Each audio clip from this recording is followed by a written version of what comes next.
Hello and welcome back to asset guide YouTube channel. आज की इस वीडियो में हम देखेंगे एक सवाल कि एक्स कोइन जो कि एक्स कोइन एक्स पर बेस्ड है, तो काफ़ी इंपॉर्टेंट होने वाला है। चलिए शुरू करते हैं। सबसे पहले यहाँ पर देखिए, ये सवाल हमें भेजा है पॉलिटिकल डिबेट मिस्टर एड ने, और ये पूछ रहे हैं, हमारा सवाल है अगर कंपनी एक्सचेंज के लिए नहीं थी तो एक्स कोइन एक्स किस लिए था जो क्लोज हो गया था। फिर डॉक्टर रूजा खुद वीडियो में कह रही थी कि 2018 में कब एक्सचेंज लॉन्च हो जाएगी, उसके बाद वो भी गायब हो गई। तो देखिए, ये सवाल है कि एक्सचेंज एक्स कोइन एक्स किस लिए था।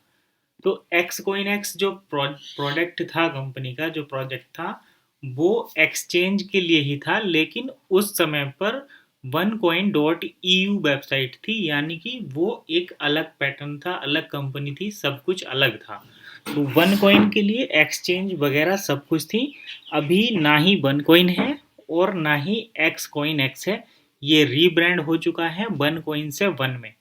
हालांकि सभी के पुराने अकाउंट लिंक्ड हैं, लेकिन इसका मतलब ये नहीं कि जो पुराने प्रॉमिस पुराने प्रोडक्ट थे वो सभी एज इट इज एक्टिवेट रहेंगे।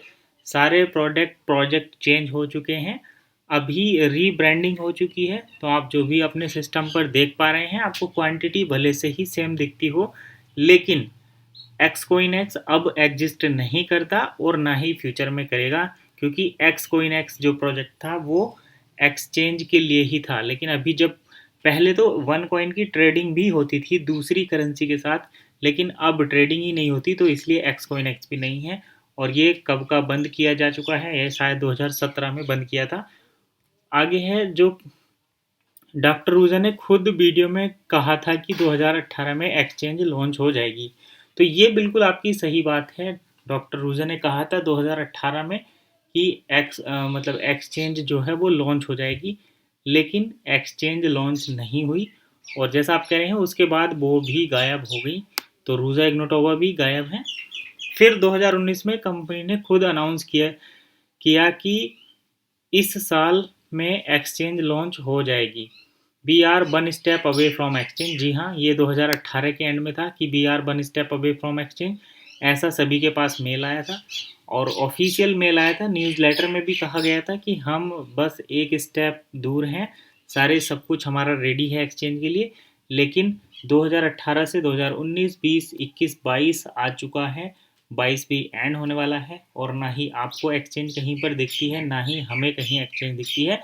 तो वो पुराने जो अनाउंसमेंट वादे जो भी थे, वो सब दरकिनार हो चुके हैं। उनका अभी फ़िलहाल के जो सिस्टम है उससे कोई मतलब नहीं है। हर फ्राइडे को कॉरपोरेट न्यूज़ समरी शेयर करते थे रिगार्डिंग एक्सचेंज। हाँ बिल्कुल, कॉरपोरेट समरी भी आती थी हर फ्राइडे को, जिसमें कहा जाता था कि एक्सचेंज का ये अनाउंसमेंट हो रहा है, इस तरीके की तैयारी हो रही है, सेंट्रल बैंक से ये मिल रहा है, सेंट्रल बैंक से वो दूसरी तैयारी हो रही है, टेस्टिंग चल रही है। तो उस टाइप की न्यूज़ें आती थी, कॉरपोरेट न्यूज़ आती थी, टेलीग्राम चैनल पर भी आती थी, व्हाट्सएप पर भी आती थी, लेकिन एक्सचेंज नहीं आई। और अब जब से उसके पीछे जो वजह रही होगी वो कॉरपोरेट अपने आप उनको क्लियर करेंगे, हमें उसके बारे में जो है यहाँ पर डिस्कशन नहीं कर सकते। आगे है, यानी सबका माइंड एक्सचेंज के लिए कंपनी ने खुद बनाया। आप बिल्कुल ये बात सही कह रहे हैं। अब कंपनी कह रही है कि हम एजुकेशनल कंपनी हैं, हमने तो कभी एक्सचेंज का नहीं बोला। तो देखिए, अभी जो वन इकोसिस्टम है, ये रीब्रांडेड कंपनी है। अगर आप वन इकोसिस्टम के CEO से बात करेंगे, तो वन इकोसिस्टम के CEO कहते हैं कि मैं कभी भी डॉक्टर रूजा इग्नोटोवा से नहीं मिला हूँ, और वन कॉइन डॉट यू एक अलग कंपनी थी, वन इकोसिस्टम एक अलग कंपनी है। वन इकोसिस्टम कभी भी एक्सचेंज के लिए नहीं बोलता। अभी जो नए रीब्रांड होकर जो नए सिस्टम आया है, उसमें तो एक्सचेंज का मॉड्यूल कहीं है ही नहीं, एक्स कॉइन एक्स भी कहीं नहीं है।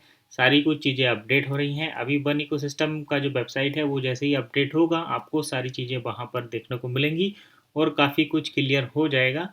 अभी स्टेप अप इवेंट में जो 4-5 चीज़ें दिखाई गई हैं, वो ही अभी तक रियलिटी है, बाकी कुछ रियलिटी यहाँ पर नज़र नहीं आती। आप ये कह रहे हैं ये तो मजाक है सबके साथ, कल को ये बोल देंगे हमारा तो वन इकोसिस्टम का कंसेप्ट भी नहीं था, ये तो लीडर्स ने झूठ बोला था मेंबर से। तो अभी आप देखिए व्हाट्सएप पर जो सर्कुलेट हो रही थी न्यूज़, जिसमें one app plus demo, one bank और मास्टर कार्ड, डेबिट कार्ड, इस टाइप की एक्सचेंज प्लस डेमो और फॉरेक्स प्लस डेमो, इस टाइप की जो एक न्यूज़ सर्कुलेट कर रहे थे लोग, 10-15 पॉइंट वो शेयर कर रहे थे, वो अभी सब ने डिलीट कर चुके हैं। और वो लीडर्स की अपनी बनाई हुई थी, कॉर्प कंपनी की तरफ से उस टाइप की कोई इन्फॉर्मेशन नहीं आई थी। कुछ लीडर्स होते हैं जो लोगों को मिसलीडिंग इन्फॉर्मेशन देते हैं और वो फिर आगे सर्कुलेट हो जाती है और सब पर उस पर बिलीव कर लेते हैं। इसी वजह से ये सारी प्रॉब्लम प्रॉब्लम होती है। यहाँ पर आपकी जो बात है यहाँ तक वो बिल्कुल भी अ, गलत नहीं है।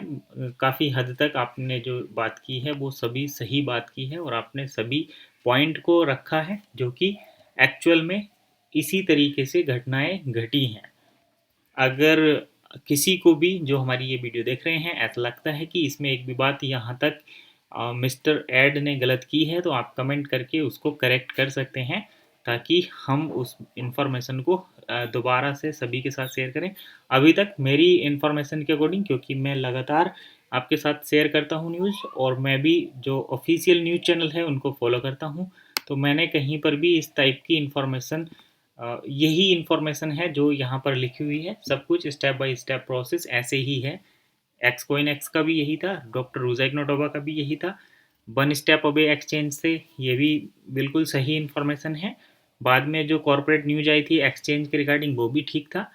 और कंपनी खुद कहती थी कि एक्सचेंज आएगी, पहले 2018 में आएगी, फिर 19 में आ रही थी, 20 में आ रही थी, फिर वन स्टेप अवे आए थे, फिर कॉर्पोरेट न्यूज़ आई थी, लेकिन कुछ नहीं आया। वो पीछे क्या रीज़न रहे हैं ये हम नहीं कह सकते यहाँ पर, क्योंकि कोई भी अपनी बात खुद नहीं बताता कि हमें ये चीज़ नहीं मिली या ये अप्रूवल नहीं मिला, ये लाइसेंस नहीं मिला। उस टाइप की चीज़ें यहाँ पर सब हैं, तो आप उसको खुद समझ सकते हैं।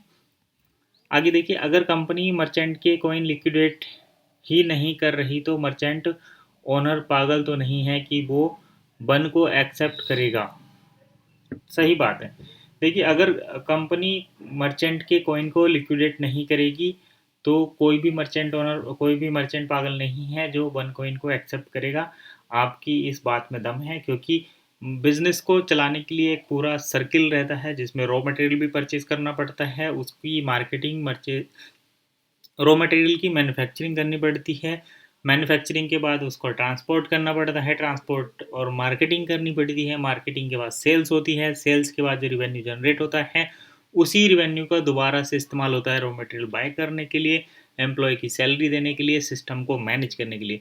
तो अगर हम वन के साथ प्रोडक्ट को सेल करेंगे और हमें उस वन की लिक्विडिटी नहीं मिलेगी, और जो हमारे सिस्टम्स हैं जो कि नेटवर्क है जहाँ जो एक बिज़नेस को रन करने के लिए चाहिए, अगर वो वन को एक्सेप्ट नहीं करते एज ए पेमेंट, वन का यहाँ पर यही कंसेप्ट है कि वो वन को एक यूजेबल करेंसी बनाना चाहते हैं, लेकिन लिक्विडिटी ना मिलने की वजह से कोई भी मर्चेंट इसमें नहीं आएगा। जो मर्चेंट एक दो आए थे उनकी क्या कंडीशन इस समय है आप सभी जानते हैं, किस तरीके से वो बेचारे परेशान हो गए हैं, उनका बिजनेस फेल हो चुका है, आप ये भी बिल्कुल देख रहे हैं। आगे चलते हैं। अगर कंपनी इतना रिलीफ दे दे मर्चेंट्स को कि कॉइन को फिएट करेंसी में कन्वर्ट कर सकते हैं, मर्चेंट ओनर आगे जहां से समय सामान लेते हैं उनको पेमेंट कर सकते हैं। तो ये बात बिल्कुल ठीक है। अगर कंपनी मर्चेंट को फिएट में कुछ कन्वर्जन देती है, चाहे वो 50% दे या जितना भी कंपनी की अपनी मर्जी है, अगर वो इस तरीके से कुछ देते हैं तो काफ़ी अच्छा रहेगा। लोगों को कुछ ना कुछ तो बेनिफिट होगा, लोगों के बिजनेस जो हैं जो कर रहे हैं वो चलते रहेंगे। अगर ऐसा नहीं करती कंपनी, पर सवाल ही नहीं पैदा होता कि कोई वन को एक्सेप्ट करेगा। ये बात भी आपकी ठीक है। अगर कंपनी मर्चेंट को पेमेंट नहीं देती, आप रिसेंट मर्चेंट का एग्जांपल ले सकते हैं लोकूपन्स का। लोकूपन्स ने वन कॉइन के बदले में कार डिलीवर की हैं ऑल ओवर इंडिया में, और अब उनको जो है अभी तक वन की लिक्विडिटी नहीं मिली है। और यही रीज़न है कि पिछली वीडियो में उन्होंने अनाउंस किया है कि अगर हमें कंपनी से पेमेंट नहीं मिलता है और लोग जिनका पैसा उनके पास फंसा हुआ है वो अगर किसी कोई लीगल एक्शन लेते हैं कि हमें इसका पेमेंट वापस दिया जाए, तो वो अपना पेमेंट वहीं से वापस लेंगे जहां पर उन्होंने कार के लिए पेमेंट किया है। यानी जिन कस्टमर्स को कार दी है उन्हीं को अपना पैसा जो है वापस देना पड़ेगा, और तभी वो आगे के जो लीगल एक्शन हैं उनसे बच पाएंगे, क्योंकि काफ़ी लोगों का पैसा वहाँ पर लगा हुआ है। ये मैंने एक छोटा सा एग्जाम्पल दिया है। अगर लोग ओपन टीम में से कोई भी इस वीडियो को देख रहा है और उनके पास इससे ज़्यादा इन्फॉर्मेशन है तो प्लीज़ यहाँ पर शेयर करें ताकि हमारे व्यूअर्स को भी इसके बारे में कुछ जानकारी मिले। अगर आगे बढ़ते हैं, अगर यही कंसल्ट करना शुरू करें, हो सकता है फिर एक्सचेंज की ज़रूरत ही ना पड़े। बिल्कुल ये बात भी सही है, मर्चेंट को लिक्विडिटी अगर दे दी जाए तो एक्सचेंज की ज़रूरत नहीं पड़ेगी, क्योंकि फिर हर हर टाइप के मर्चेंट यहाँ पर आ जाएंगे और वो एक दूसरे के साथ अपना बिजनेस के बदले में जो प्रोडक्ट हैं, करेंसी है, उसको एक्सचेंज कर लेंगे। लेकिन कंपनी पता नहीं किस तरह की मार्केटिंग कर रही है, यानी मेंबर्स को कहाँ जा रहा है। आप एक्सेप्ट करो कॉइन में, कोई एक्सेप्ट नहीं कर रहा कॉइन। आगे थर्ड पॉइंट पढ़ते हैं। सीईओ कह रहा है कि जब आप 1 फॉरेक्स शुरू करेंगे तो आपको 100 यूरो फीस देनी होगी। जी हाँ, बिल्कुल ऐसा ही कहा है। अभी जो नए सीईओ हैं उन्होंने ऐसी कहा है कि अब अगर आप 1 फॉरेक्स शुरू करेंगे तो आपको 100 यूरो फीस देनी पड़ेगी। उसके बाद पैकेज बाय करना पड़ेगा 50 यूरो 50 कैश में, बिल्कुल ठीक है। यूरो को 1 को नहीं, यानी कंपनी खुद एक्सेप्ट नहीं कर रही कॉइन, जिससे सवाल उठ रहे हैं। ये अभी तक मेंबर से यूरो निकालने की कोशिश कर रहे हैं। आगे पढ़ते हैं। बोलने को तो कुछ बहुत कुछ है, मगर साफ बात है 8 साल से जो कुछ हो रहा है, अब यकीन नहीं रहा कि इस कॉइन पर। तो देखिए ये फाइनल कंक्लूड इन्होंने किया है। अभी अगर आप पुराने बन कॉइन के कंसेप्ट को, उनके वादों को, उनके प्रॉमिस को 8 साल 18 साल वाली बात अगर करते हैं तो वो यहाँ पर करनी जायज़ नहीं है, क्योंकि वन कॉइन वाला प्रोजेक्ट जो था वो अलग है, वो अब रीब्रांड हो चुका है, अब है वन इकोसिस्टम। तो आपके जो कॉइन हैं जितने भी आपने खरीदे थे पुराने टाइम पे, उसकी फ़िलहाल में कोई वैल्यू यहाँ पर नज़र नहीं आ रही, क्योंकि करंट सिस्टम में वैल्यू बनानी पड़ेगी तभी कुछ हो सकता है। और वो जैसा कि हम अभी डिस्कस कर रहे थे, अगर मर्चेंट को कंपनी लिक्विडिटी देती है तभी चीज़ें पॉसिबल हो पाएंगी, अदरवाइज काफ़ी परेशानी मर्चेंट्स को भी ऑलरेडी हो रही है और होगी भी। साथ ही साथ जो यूजर्स हैं या फिर मेंबर्स हैं उनको भी काफ़ी दिक्कतें होंगी, क्योंकि लोगों की एक्सपेक्टेशन के अकॉर्डिंग चीज़ें नहीं चल रही। और जिस तरीके से सभी ने सोचा था कि हमें यहाँ पर इस तरीके से पेमेंट मिलेगा, एक्सचेंज के फॉर्म में मिलेगा, प्रोडक्ट के फॉर्म में मिलेगा, तो मर्चेंट की लिक्विडिटी की वजह से ही सारी चीज़ें रुकी हुई हैं। मैं यहाँ पर किसी पर कोई सवाल नहीं उठा रहा, लेकिन यहाँ पर मिस्टर एड ने जो भी बात की हैं वो फैक्ट पर बेस्ड है और सही बात है। मैं सपोर्ट करता हूँ इनको, क्योंकि इसी तरीके से चीज़ें हुई हैं। अभी नए सिस्टम में किस तरीके से चल रही हैं वो अलग एक मैटर है, पुराने सिस्टम में तो इसी तरीके से हुई थी। आगे देखते हैं मर्चेंट के लिए क्या चीज़ें आती हैं, क्योंकि अभी अगर आप वन इकोसिस्टम की वेबसाइट पर भी जाएंगे, अभी आप अगर वन इकोसिस्टम की वेबसाइट पर भी जाएंगे तो आपको जो चीज़ें मिलेंगी वो पुराने सिस्टम के आधार से ही हैं। और सिस्टम जब रीब्रांड हो चुका है तो नई चीज़ें आएंगी। नई चीज़ें आने के बाद आप नए तरीके से सारी चीज़ों को देख पाएंगे, समझ पाएंगे। तो फिलहाल आप वेट करिए नए सिस्टम का अपग्रेड होने का, नई वेबसाइट अपग्रेड होने का, और नए जो चेंजेस हुए हैं उसको इम्प्लीमेंट होने का। कुछ बटन जो एक्टिव होने अभी रह गए हैं उनको देखिए कि क्या कुछ सामने निकल कर आता है। बाकी अगर आप वन इकोसिस्टम के पर डिपेंड होकर नहीं बैठ सकते, अगर आप कुछ बिजनेस करना चाहते हैं तो बिजनेस में आगे बढ़िए, कोई अदर सोर्स देखिए जिससे आप अपने लाइफ को अपने करियर को सेट कर सकें। फ़िलहाल आज की इस वीडियो में बस इतना ही। आई होप मेरा मैसेज आप सभी के पास पहुंच गया होगा। कुछ और इन्फॉर्मेशन चाहिए तो इसी तरीके से आप वीडियो के नीचे कमेंट कर सकते हैं, अपने सुझाव भी दे सकते हैं। और बस आज की इस वीडियो में इतना ही। मिलते हैं नेक्स्ट वीडियो में नई इन्फॉर्मेशन के साथ। तब तक के लिए कीप वॉचिंग एसेट गाइड।